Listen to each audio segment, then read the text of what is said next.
إلهي وقفت دموعي تسيل وقلبي ببابك باك ذليل.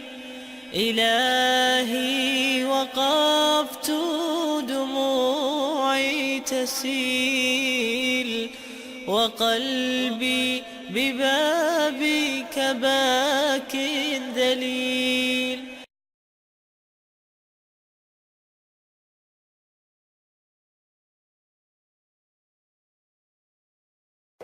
J'ai commencé par le péché original. Parce que c'est ça qui est la base de tout ce qui vient après. Parce que quand j'ai discuté avec beaucoup de chrétiens, ils me disent que Adam et Ève ont péché et que Dieu nous a aussi fait hériter leur péché. À cause d'eux, on a hérité du péché. Donc Jésus-Christ est venu pour ôter ces péchés-là. Donc moi, la première chose que je fais, c'est vous demander d'abord par respect, comment la conception, quelle est la conception chez vous du péché originel? Oui, c'est la même conception, c'est la même conception. C'est ce que j'ai dit, hein? Ce péché originel d'abord, ça veut dire que c'est l'origine. Et quand il y a quelque chose qui est à l'origine, ça veut dire que ça continue. Ça a des ramifications. Parce que, par exemple, le péché, par exemple, des parents, les enfants, et le péché des parents, et les bénédictions. Donc, lorsque Adam et Ève ont péché, voilà, Dieu a été très clair par rapport à leur sentence. Voilà, il y a eu une séparation entre lui avec eux, mais en même temps aussi, il n'a pas laissé les choses telles qu'elles sont. Dieu leur a promis d'envoyer, c'est-à-dire quelqu'un qui viendra réconcilier, rétablir cette relation qui a été brisée entre l'homme et Dieu. Et ce ne sera pas facile, c'est ça. Il y a eu un terme dans Genèse 2:15 qui dit l'homme écrasera la tête du serpent et le serpent le mordra donc au talon. Ça c'est juste c'est une figure qui montre que pour que cette relation soit rétablie, il faudrait qu'il y ait quelqu'un qui donne sa vie, qui offre sa vie. Ce ne sera pas facile. Donc, pour le salut, il faudrait que cette personne puisse offrir sa vie. Donc c'est ça, c'est être mordu par le serpent, mais en même temps aussi, l'homme écrasera donc, la tête du serpent pour montrer qu'il aura la victoire sur la tête du serpent. Et cette personne-là, c'est Christ. C'est pour ça qu'on dit que le premier Adam, c'est Adam et Ève, et puis le dernier Adam, c'est Jésus-Christ. De la même manière, par exemple, que le péché est entré dans le monde à travers un homme, de la même manière, le péché a été ôté donc, du monde à travers un homme. C'est le nouvel Adam, c'est Jésus-Christ. Donc, nous avons hérité, la Bible est très claire. Donc, l'enfant, dès que l'enfant est né déjà, regardez les enfants, dès qu'il est né, l'enfant commence à mordre, commence à tout ça.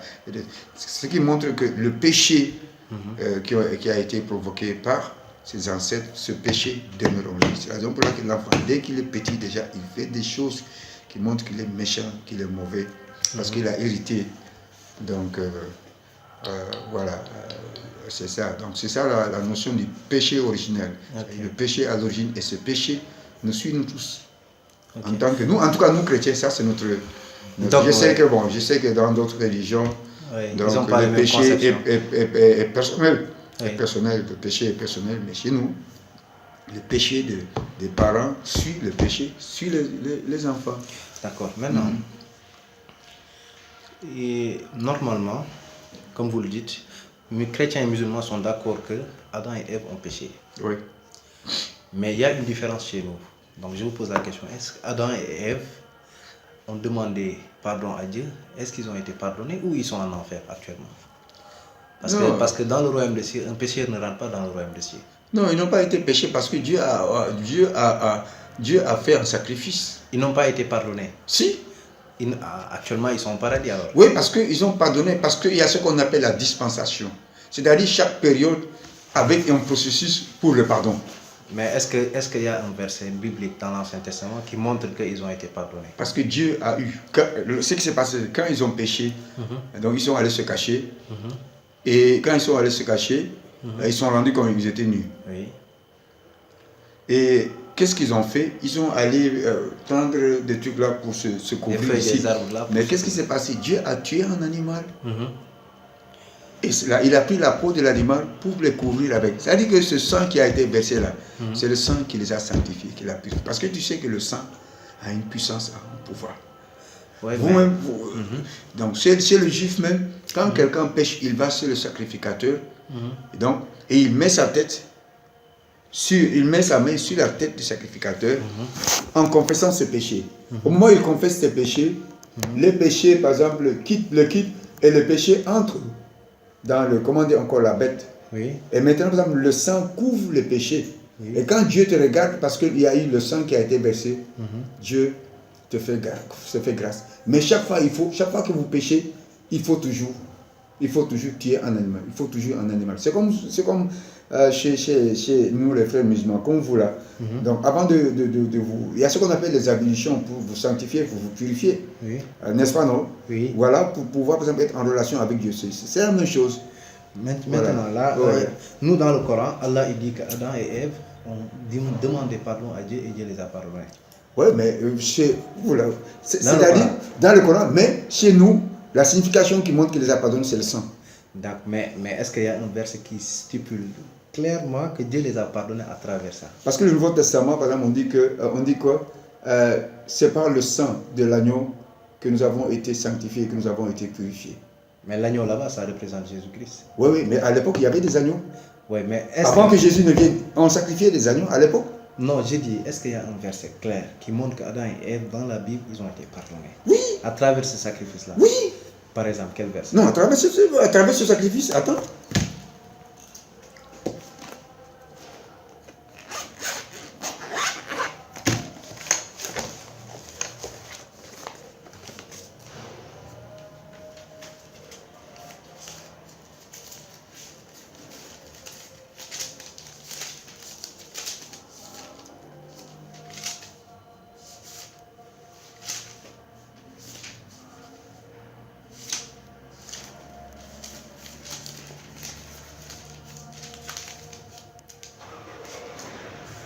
Le péché d'Adam et le péché, le jardin et le péché d'Adam.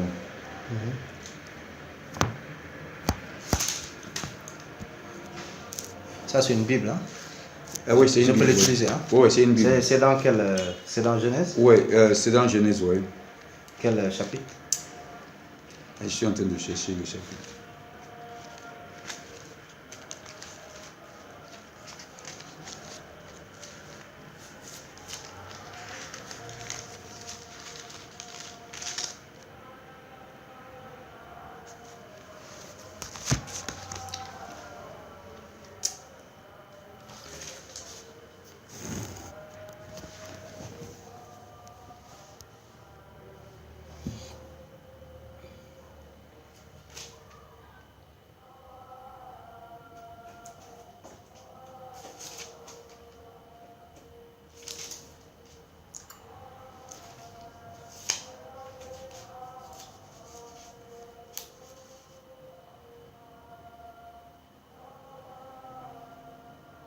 Si vous ne le voyez pas. Non, non, si, c'est là, ne t'en fais pas.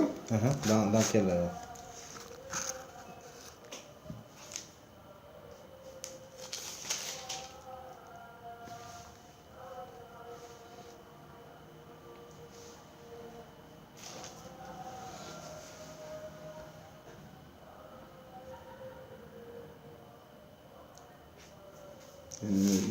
Qu'ils étaient nus, attends.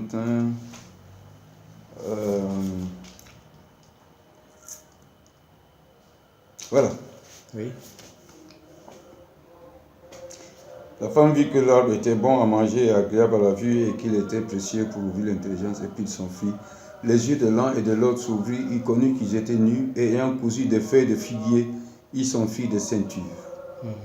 Alors ils entendirent la voix de l'Éternel qui parcourait le jardin vers le soir et l'homme se cachait loin de la mer, voilà, au milieu des arbres du jardin. Mais l'Éternel, Dieu appela l'homme et lui dit, où es-tu? J'ai eu peur. Donc, etc. Donc,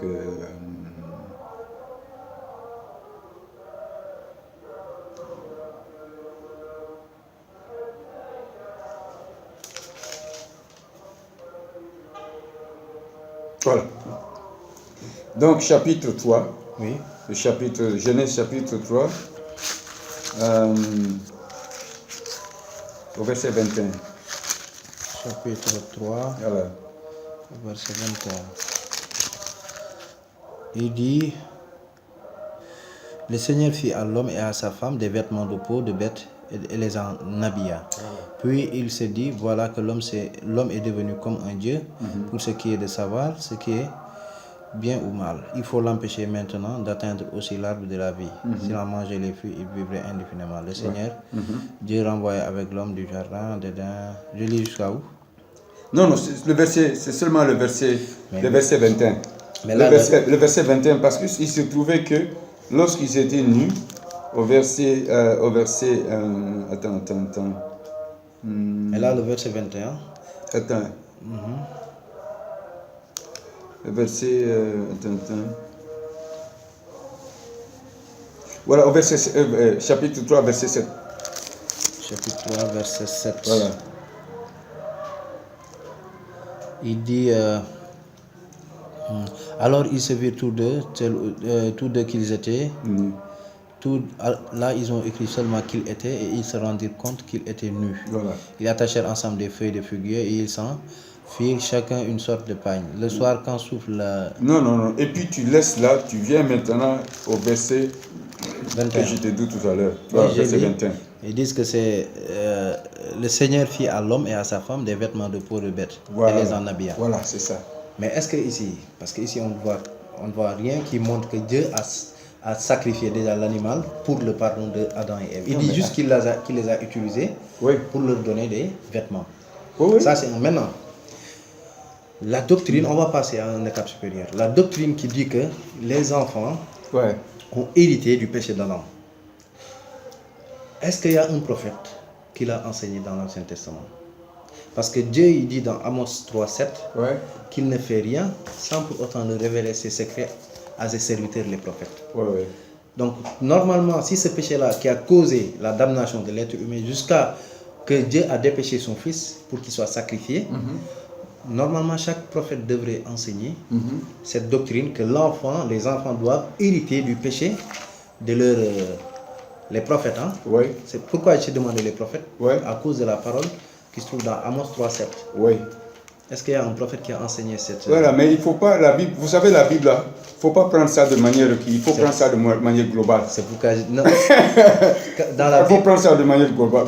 Mais on doit commencer avec les prophètes, qui sont les maîtres à enseigner. Les peuples suivent les prophètes. Les prophètes sont les intermédiaires entre Dieu et les hommes. Donc c'est pourquoi à chaque fois, moi je demande l'enseignement des prophètes. Parce qu'aucun homme après les prophètes ne doit enseigner le contraire de ce que les prophètes ont enseigné. Ok.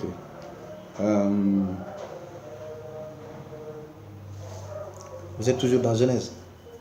Non. Je suis au verset 20, le chapitre Exode. Bon, je pense que vous m'avez tout dit. Il faut que vous reveniez parce que je dois diriger. C'est moi qui dois diriger le petit biblique. Donc, mais quand vous regardez Exode 20,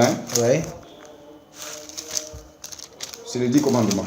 Exode 20. Voilà.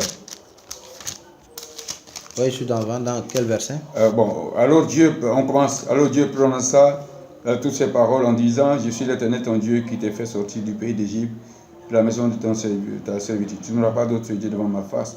Tu ne te feras point d'image taillée, ni de représentation quelconque des choses qui sont en haut dans les cieux, qui sont en bas sur la terre et qui sont dans les eaux plus bas que la terre. Tu ne te posteras point devant elles et tu ne les serviras point. Car moi, l'Éternel ton Dieu, je suis un Dieu jaloux qui punit l'iniquité de tes pères sur les enfants jusqu'à la 3e et la 4e génération de ceux qui me haïssent et qui fait miséricorde jusqu'à 1000 générations à ceux qui m'aiment et qui gardent mes commandements. Donc, ce qui veut dire que la faute des parents se répercute sur les enfants. Non, attends. Là, mais laissez-moi. Vous m'avez donné un verset. Laissez-moi.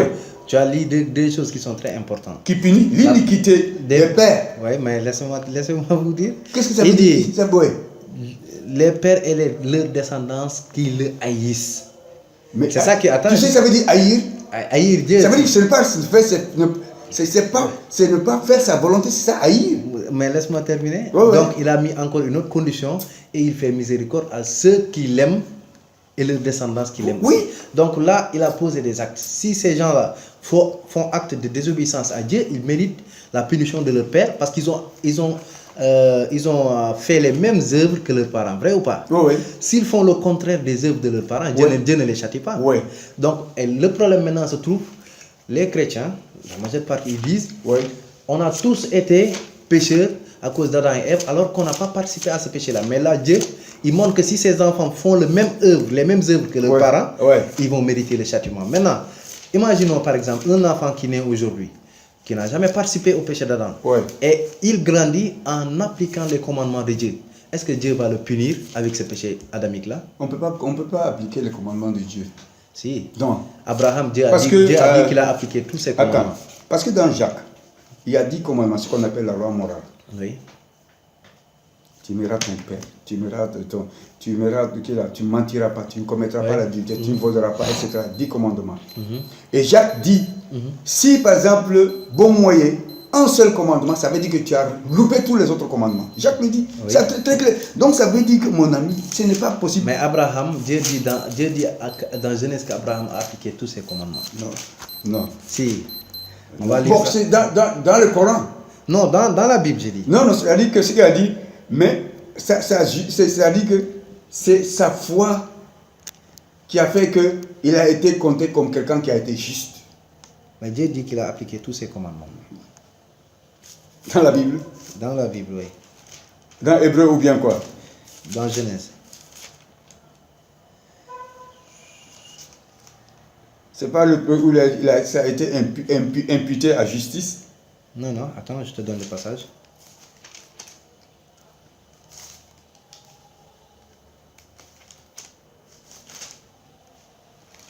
La Bible dit tous sont pervertis, aucun d'eux ne fait le bien.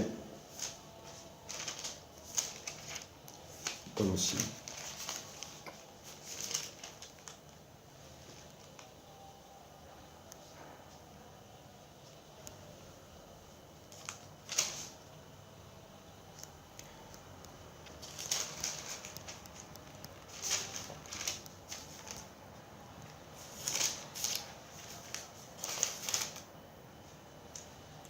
Voilà, ça est là. Dans Genèse 26, 4, je multiplierai ta postérité comme les étoiles du ciel. Je te donnerai à ta postérité toutes ces contrées et toutes les nations de la terre seront bénies en ta postérité. 26, 5. Parce qu'Abraham a obéi à ma voix et qu'il a observé mes ordres, mes commandements, mes statuts et mes lois. La deuxième des choses, allez dans Ézéchiel ou bien Deutéronome 24, 16. Deutéronome 24, 16, il dit...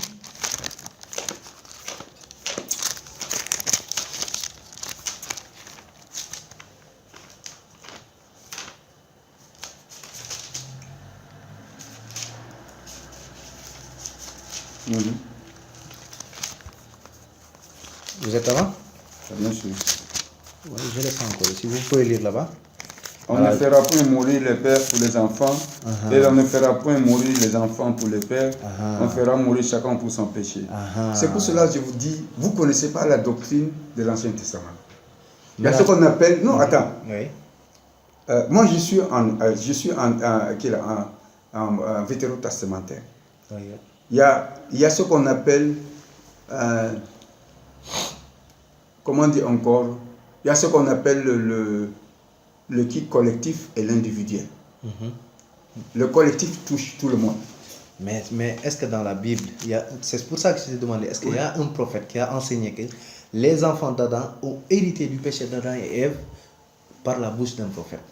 Si c'est dans l'Ancien Testament, moi j'ai lu, peut-être j'ai pas vu. C'est dans l'Ancien Testament, c'est dans les psaumes. Psaume, où est-ce que Dieu l'a dit? Bon, mais les psaumes c'est qui? C'est David. Non mais David, mais qui a écrit la Bible? La Bible c'est des hommes. Comment les hommes ont écrit la Bible? Bon, il y en a qui ont fait des recherches comme Luc. Non. Si. C'est la Bible dit dans en Pierre 2,9. C'est inspiré. Les hommes ont écrit de la part de Dieu, inspiré par le Saint-Esprit. Maintenant, pasteur, là, regarde maintenant. Non. Regarde maintenant. En Pierre, oui.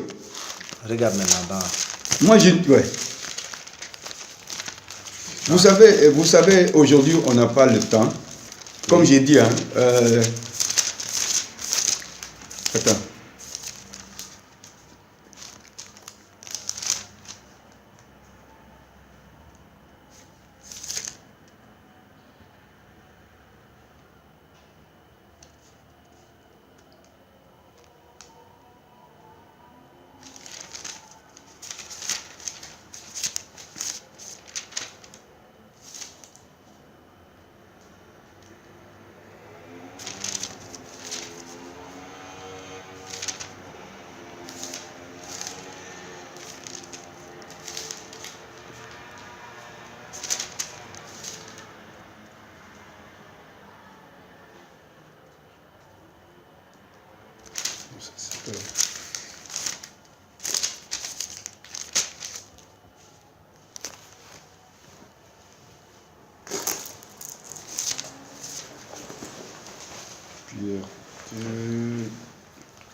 Et sur le même plan aussi, on pouvait lire aussi Ézéchiel 18 pour compléter Deutéronome 24:16. Mais pour dire que la Bible elle est inspirée, tu peux aller directement dans Luc, Oui, chapitre 1, oui. où il dit qu'il a compilé son évangile par des recherches qu'il a fait. Mais Luc, c'était qui? Luc, c'était un compagnon de Paul. Oui, Luc, c'était pas Oui. il n'était pas témoin oculaire déjà. oui. Il le dit même dans sa lettre, il dit que il lui a semblé bon, après avoir fait des recherches, et une révélation ne s'écrit pas par des recherches. Vous êtes d'accord avec moi sur ça, pasteur? Non, attends. Non, attends. Il ne faut pas galvauder. Il ne faut pas galvauder. Non, non, non, non. Il ne faut pas galvauder le... Luc. Plusieurs ayant entrepris de composer un récit des événements qui se sont accomplis parmi nous. Oui, continue. Suivant ce que nous ont transmis, ceux qui ont été des témoins oculaires. Donc lui, il n'était pas témoin oculaire. Mais dès le commencement, Attends, c'est les témoins oculaires qui lui ont transmis. Continuez. et sont devenus des ministres de la parole. Oui, mais il a vécu avec... Oui. Là, il parle des apôtres. Oui. Continue. Il m'a aussi semblé bon, après avoir fait des recherches exactes. Voilà. Est-ce que maintenant une révélation s'écrit par des recherches? Non, mon pasteur. Non, mais attention. Et ça, vous ne pouvez pas dire Mais que la Bible, c'est une révélation. Ça, c'est une non, révélation. moi, je dis qu'il y a une part de vérité. Il y a des choses qui sont inspirées Mais, dans la Bible. ouais. Par exemple, là où Dieu dit, Jésus-Christ avait environ 30 ans quand il commençait son ministère. Dieu ne connaît pas l'âge de Jésus pour dire environ. Est-ce que ça, c'est une inspiration divine, mon pasteur? Soyons sincères entre nous deux. Si tu trouvais cette parole-là dans le Coran, moi, j'allais te dire que ce n'est pas une révélation, ça. Non, c'est... Attends. Attends, vous savez... Je te donne le verset même. Je te donne le verset. Non, moi, je sais, je connais ce verset-là. Oui. Je connais ce verset. Parce que vous savez, moi, je vais vous dire une chose. La Bible a été écrite en grec. L'Ancien Testament, le Nouveau Testament a été écrit en grec. En premier. Non, le Nouveau Testament a été écrit en grec. Mais moi, j'ai lu dans le livre, dans la Bible catholique, que c'était écrit en hébreu, dans l'évangile de Matthieu et de Marc. Non. Après, ils l'ont traduit en grec. Non, non, non. C'est l'Ancien Testament qui a été écrit en hébreu. Mais le Nouveau Testament a été écrit en grec. Parce qu'à l'époque, c'était le grec qui dominait. À l'époque. Oui. Donc, vous savez, il se trouve que des fois, quand on traduit, c'est pour cela, nous, quand on fait la théologie, les théologiens font ce qu'on appelle les langues hébraïques. Les langues. Moi, j'apprends avec vous, hein. Non, non. Mais moi, j'ai étudié l'hébreu. Oui. J'ai étudié le grec. Vous savez, par exemple, des fois, les mots qu'on utilise, des fois, c'est tellement faible qu'ils n'arrivent pas à décrire la réalité des choses. Regarde là, c'est plusieurs versions d'Arbi Bible, Martin. Eux tous, ils ont traduit la même chose. Environ 30 ans. Oui. Maintenant, est-ce que Dieu ne connaissait pas l'âge de Jésus quand il a commencé? Si c'était une inspiration divine, il allait dire que Jésus a commencé à 30 ans. La deuxième des choses, on peut continuer sur le même lancé du péché originel. Oui, bon, vous savez, hein, excuse-moi. Mais quand est-ce que je peux revenir alors? Parce que vous m'avez dit que je reviens la semaine prochaine. Par exemple. Je reviens le samedi. Il faut la semaine prochaine. En principe, mon jour de repos, c'est le lundi. Lundi, hein? Ouais, le lundi. Donc toute la journée, lundi, vous êtes libre? Oui, je suis libre. Donc, je vais vous laisser faire votre messe. Tu peux revenir. Mais vous êtes gentil quand même. Non, il n'y a pas de problème. Mais c'est bon. avec comme ça que j'apprends. Hein? C'est bon. Je discute, j'amène mes arguments. Des fois, bon, eux aussi, ils amènent, on fait des échanges. Après, Même entre théologiens. C'est comme ça. Même par exemple, chez les musulmans, il y a plusieurs, par exemple, il y a plusieurs, comment dire encore, traductions. Ouais. Il y a plusieurs traductions. C'est comme ici la même chose. Parce que vous savez, c'est pourquoi je dis que le texte est écrit en hébreu. Il faut aller en hébreu. À la source. À la source. Oui. Parce que des fois, par exemple, l'hébreu, vous savez, l'hébreu est écrit comme l'arabe. Hein, c'est les mêmes, c'est les langues sémitiques. Ce sont des bribes qu'il faut mettre ensemble pour avoir le sens. Ce qui fait qu'il y a plusieurs, par exemple, versions, mais avec le même sens. Ça ne se contredit pas. Mais là c'est un autre sujet. Non, parce que les catholiques n'ont pas la même vision. Non, les catholiques, par exemple, les catholiques, c'est ce qu'on appelle, c'est la version qu'on appelle, par exemple, la version, la Septante. Ouais, ce que tu dis là, c'est ce qu'ils ont fait, ils ont pris toute la Bible, ils ont traduit ça en grec, ce qu'on appelle la Septante. Mais eux, Parce que la Septante, par exemple, c'est quoi? C'est une Bible qui a été traduite par 70 personnes érudites. C'est pour ça qu'on dit Septante. Dans leur Bible, il y a combien de livres? Parce que tu sais, la Bible, c'est un nombre de livres. Oui, bon, c'est là un domaine où on ne s'entend pas. Il y a ce qu'on appelle, ce qu'ils appellent, c'est ce qu'on appelle comment dire encore, le livre apocryphe. Eux, ils ont mis ça dans le livre. Oui, ils disent que c'est un deuxième canon. Et vous dites que non, on dit que voilà, ce ne sont pas des livres inspirés. Mais néanmoins, on respecte. Parce que, par exemple, il y a des éléments historiques qui sont dans ces livres qui peuvent nous aider. Okay. C'est pour ça qu'on ne rejette pas. D'accord. C'est pour ça que même entre protestants avec les chrétiens, il y a ce qu'on appelle la Bible écuménique. La top traduction écuménique. Voilà, pour qu'ils montrent que, voilà, nous sommes des écuméniques. Même si on n'est pas d'accord, on sait qu'il y a quelque chose de positif là-dedans. On prend ce positif parce que ça nous apprend un peu l'histoire. Mais ce n'est pas à cause de ça qu'on dit que non, etc. Les autres rejettent carrément. Donc je pense que tu vas revenir, on va parler de ça. On aura le temps de... Lundi, je vais revenir. Voilà. Si tu peux revenir dans l'après-midi. Je descends du travail vers peut-être 18h30. Voilà. Après la prière, je viens ici, on pourra passer. Il n'y a pas de problème. Et vous allez m'enseigner. Non, il n'y a pas de problème. C'est gentil, vraiment. Non, il n'y a pas de problème. Moi, je n'ai pas de problème parce que j'ai fait la théologie, je suis ouvert. Donc voilà, c'est ça. D'accord.